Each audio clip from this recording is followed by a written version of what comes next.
Hi guys, I'm back on my little purge here because, well, I like a bit of change. God, I live in this tiny flat, so, but I feel that, I could do videos in the same location every time, and, well, if I was a subscriber, I'd be a bit bored with that. That's why I like to move about. Anyway, there's probably other reasons for it that as yet I'm, oblivious to. Anyway, it's all utter nonsense and bollocks, and it doesn't matter. I might do a video sitting in a bath with, I don't know, with a sheep outfit on or something, or dressed like a frog. I wanted to talk about trust, right? Because trust is a really big ingredient in this journey. It's, when you make a stew, and you make a really, really good stew, salt is a major ingredient, because without that salt, the food really would be bland, regardless of whatever spices and stuff you put in the stew. If it ain't got salt, it ain't no good. Trust is like that. Trust is like salt. People use salt to disinfect saline solutions, etc., and to purify. Witches use salt as to cast a circle for protection, and so forth and so on. And trust is like salt. It is. It almost is, in a way as well, like the unobtainable something at the top of the hill that we all want, because we know it's of the utmost essence, and it is a necessary requirement for us to have it. But most of us feel it is beyond our grasp.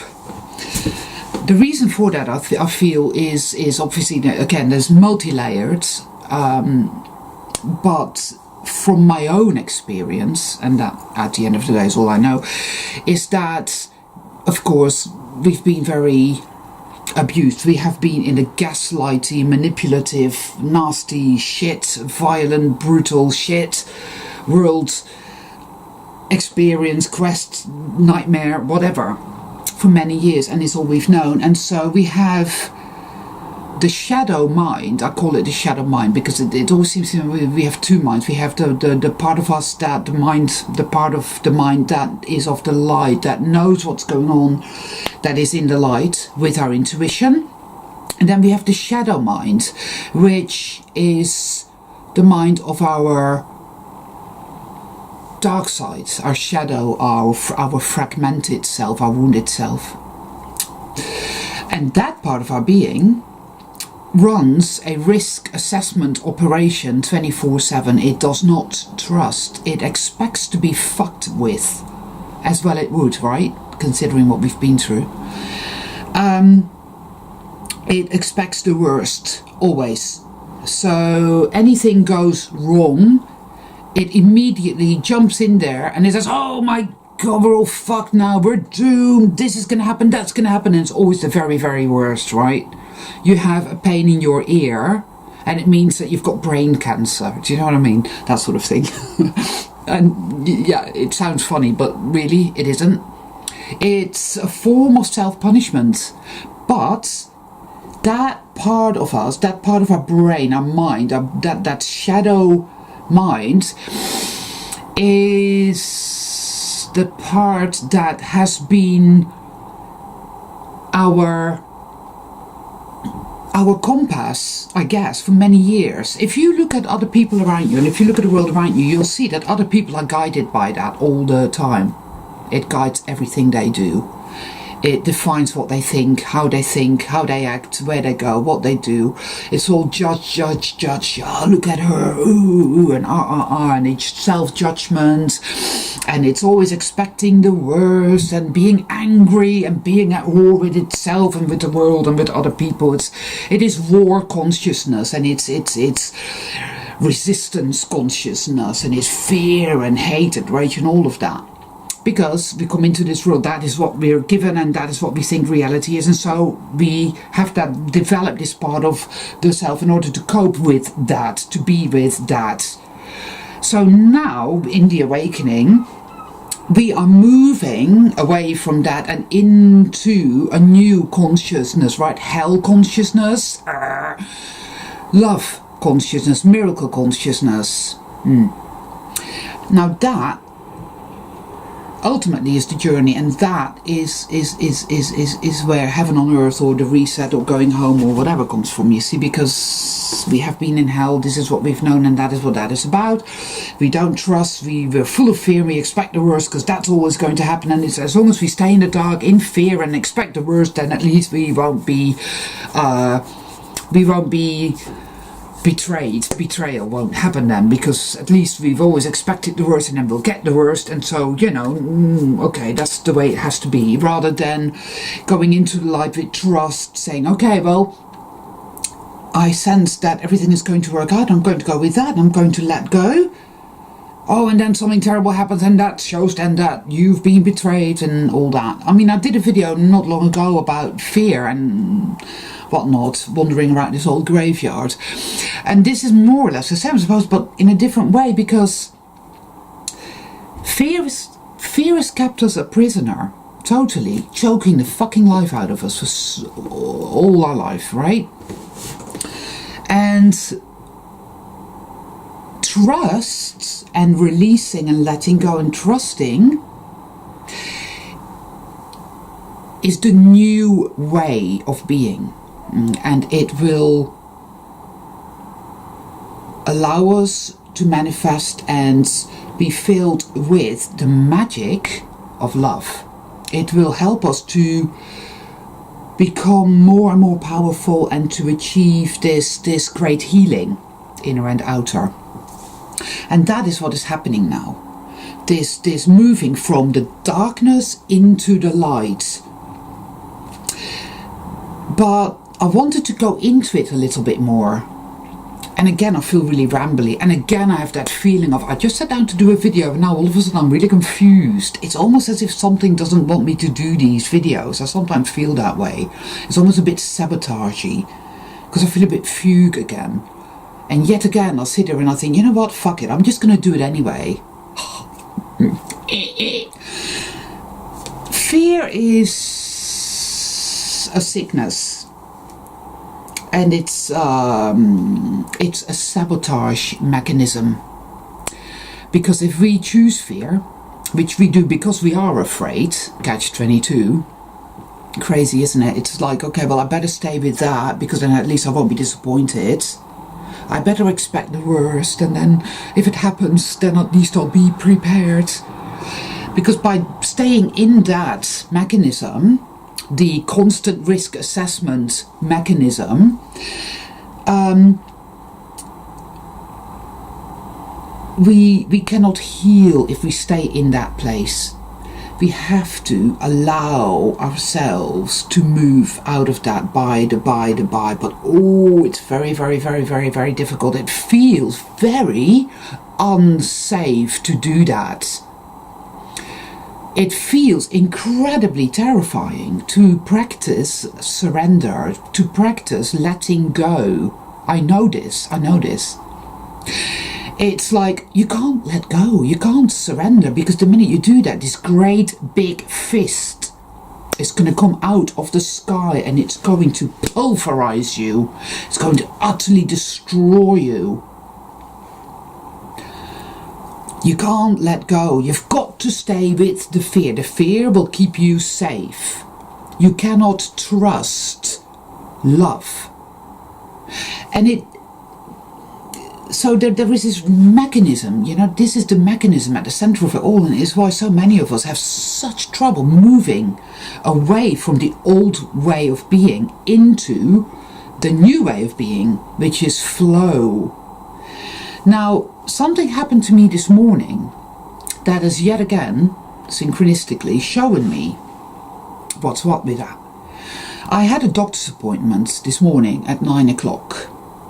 So 10 minutes to 8, I call a taxi company where I spoke to a woman devoid of any kind of personality or social skills whatsoever, who informed me that, oh, your cab. I said, well, I need a cab for 10 to 9 because I have a doctor's appointment at 9 o'clock. Oh, well, your cab might arrive in time, but it might not.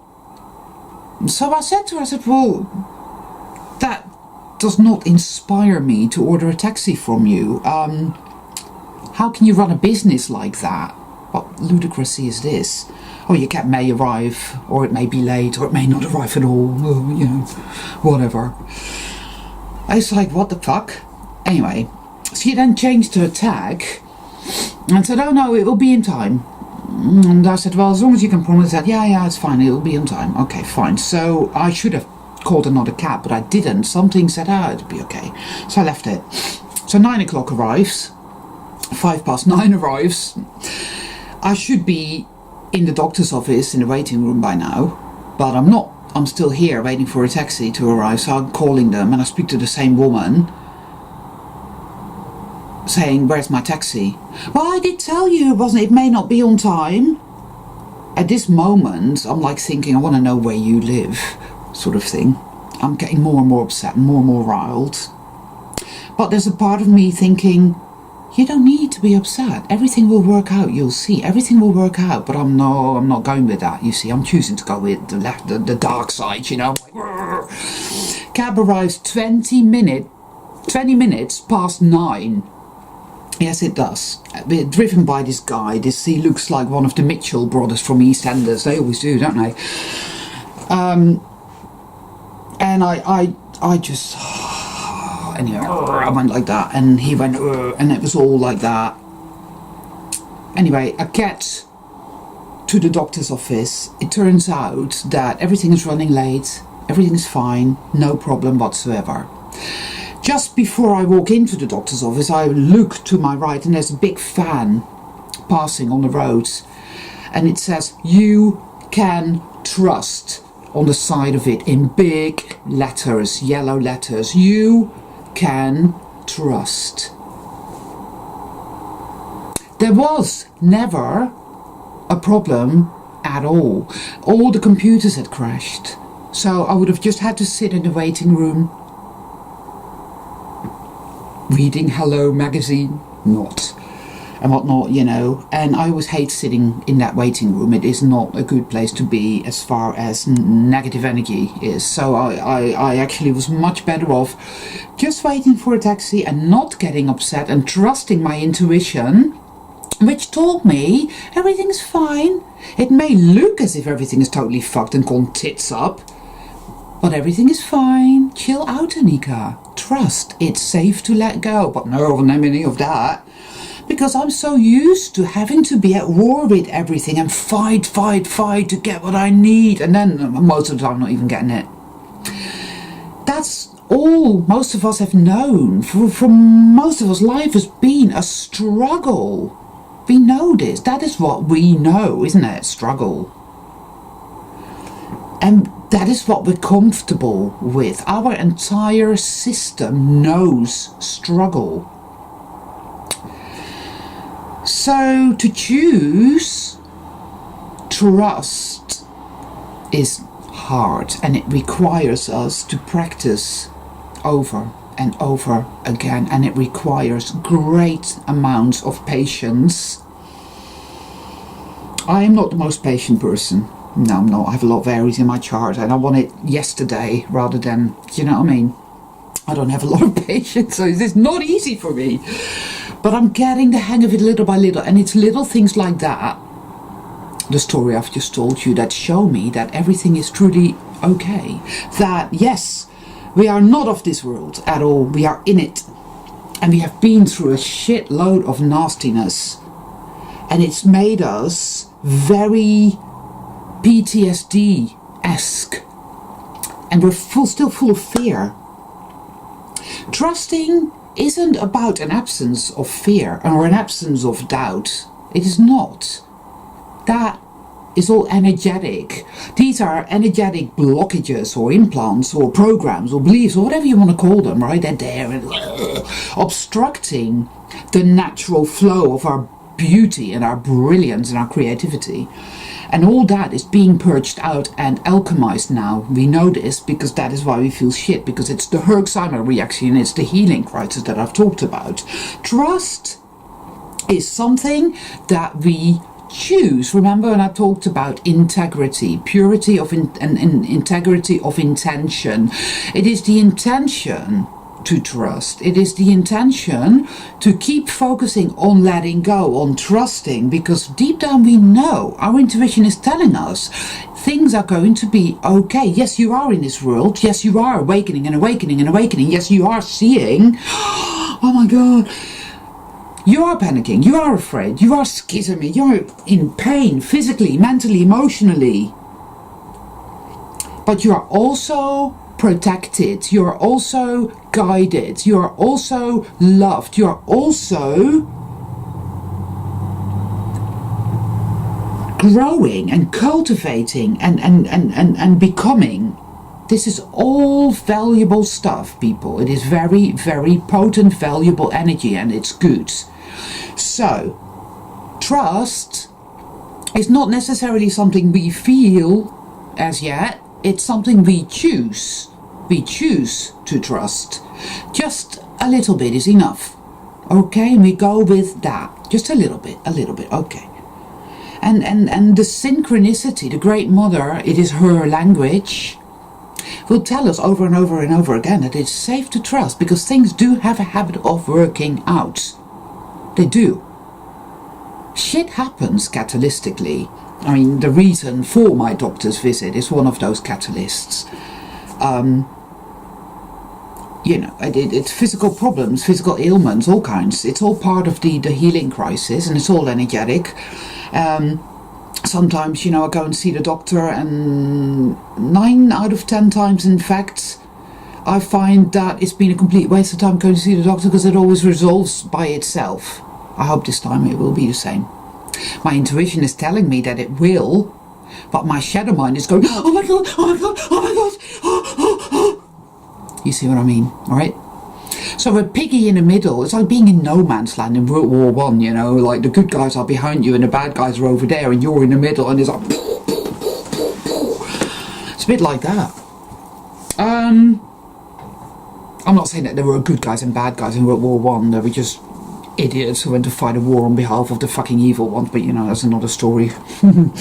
Anyway, so trust is a choice, people, and the more we choose it, the more we choose to allow ourselves to let go that little bit and to trust that little bit more, and to trust the intuition and to trust that really good intuition that we have, the more we will see that we are protected, because love, the Great Mother, is with us and it does protect us. There are lessons to be learned.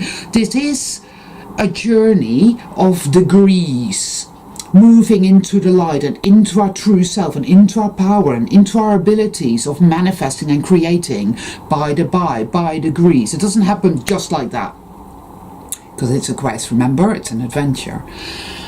But like I said, it's beginning to get interesting. So if we just stick with it and keep choosing to trust, we will begin to see it flower more and more. We will, you know, because we are truly protected. I know this, I feel this, I have witnessed this. And yet there is still that fear, that terrible, terrible, gut-wrenching, heart-palpitating fear. Often enough, you know, and when you're depressed, when you're suffering from depression and anxiety, of course, that is massively amplified, and it can keep you awake at night. It's very, very hard going, I know. All that is this energy, this mass consciousness, this blocked, oily, dark energy patterns. There are so many different ways you can look at that. There are so many different words that you can call it, but suffice to say that this dark energy, which is still there, holding you in that chokehold, telling you that nothing will ever be alright ever again, is bullshit. It's a lie. It's a complete lie. It's sabotage. It's feedy sabotage, feeders wanting to stay alive bullshit, and it's being healed, which takes a little time. And we are doing very, very well with all of that. We are all doing so much better than we feel we are doing, truly. Because the sabotage is always there, isn't it? It's always saying, no, you should be able to trust much more by now. And if you did trust, you wouldn't feel like this. You would feel happy, happy, enjoy, joy all the time. Well, that's bullshit. That's not true. Or it would tell you something like, I don't know, it just tells us lies within lies within lies all the time. And we're used to being like under that and believing it to be true, you see. So this is a massive shift, a paradigm shift of enormous, gigantic biblical proportions, you see. It's very, very big what we're doing here, people. It's very big. And it's why we are here. It's what we came to do. And we're amazing people. And we are doing very well. So, stand your ground. I'm going to be standing my ground. I had that interesting experience, and it showed me yet again, you know, that it is safe to trust, that all truly is well. That I am going through a massive clearing out, alchemy type of journey here, and it's very hard going. It is for a lot of us, but the Great Mother will not let us come to harm. It will not happen. Even if your mind is telling you, it is just not true. It isn't true at all, and you will see time and time and time again. It is all working out now, and it's beginning to get interesting. The more we allow ourselves to trust, and again, this is practice, right? Bit by bit by bit, bit more, bit more, bit more. The more love can come in and really show us the way. Yeah, definitely. And love is the best compass we can ever hope for, you know, because fear just bad news. Anyway, that's all I'm gonna say for today. I'm gonna have a cup of tea now. Take care, baby boos. Bye bye.